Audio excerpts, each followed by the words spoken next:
Zaki says, can we apply perfume that has alcohol in it, and can we also pray in it? Okay, what is the issue of alcohol? A lot of the people have concerns regarding the alcohol that is applied on the body and on the clothes. It's not pure alcohol. It is perfume mixed with alcohol. So they say, can we pray? Is it najis?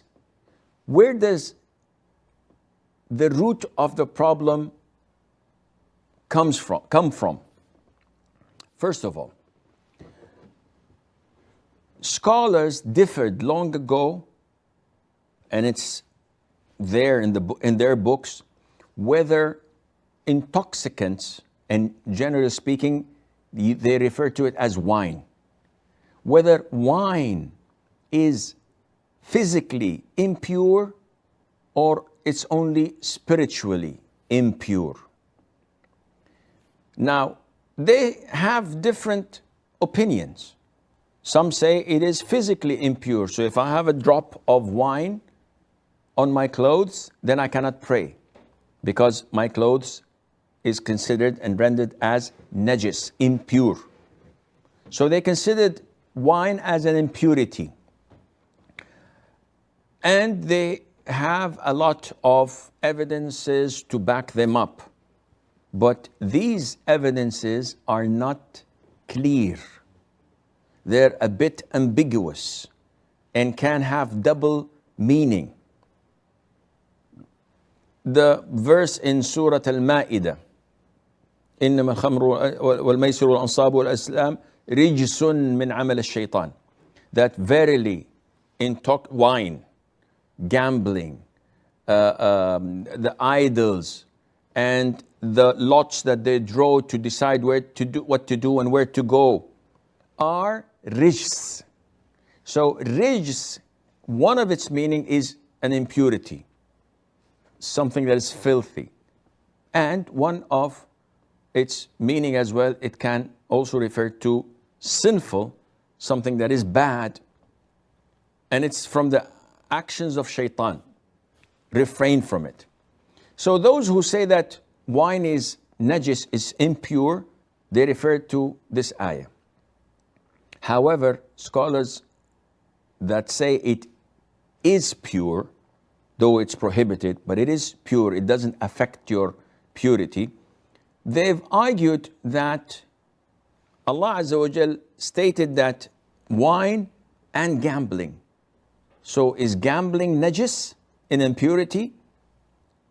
The answer is no. When we play poker or blackjack or whatever, this is gambling, this is haram. When I buy a lottery ticket, this is gambling, it's haram. But do I have to wash my hands?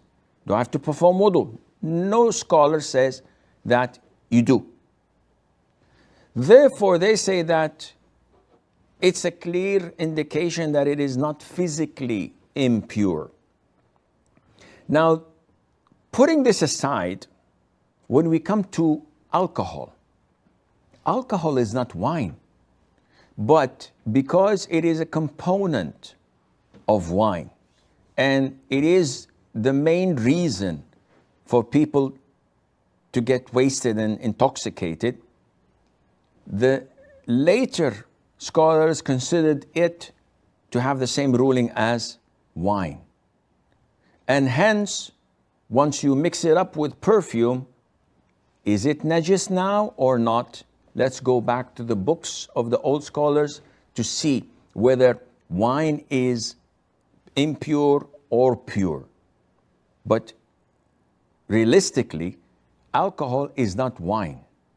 If you drink a glass of pure alcohol, you'll die. Even before you get intoxicated, you simply die. So, coming to the other side, when the scholars stated that it is pure, they have backed their opinion with a number of different evidences. One of them, the hadith of Anas, may Allah be pleased with him, and that is when the final ayah was revealed in prohibiting wine totally, because we know that there were 3 stages for wine prohibition. The first one, they ask you about wine and gambling or maisir, and say that there is benefits and there is great sins in it, and the sin far exceeds the benefits. So this is prohibition number 1. It's not prohibited, but you should not do it. Then stage 2, when Allah Azza wa Jal stated that you must not pray in a state of intoxication until you realize and understand, until you are conscious of what you are saying. So this limits the time for you to get wasted.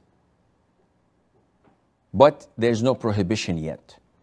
Thirdly, it is when Allah said, refrain from it. Khalas, it's over.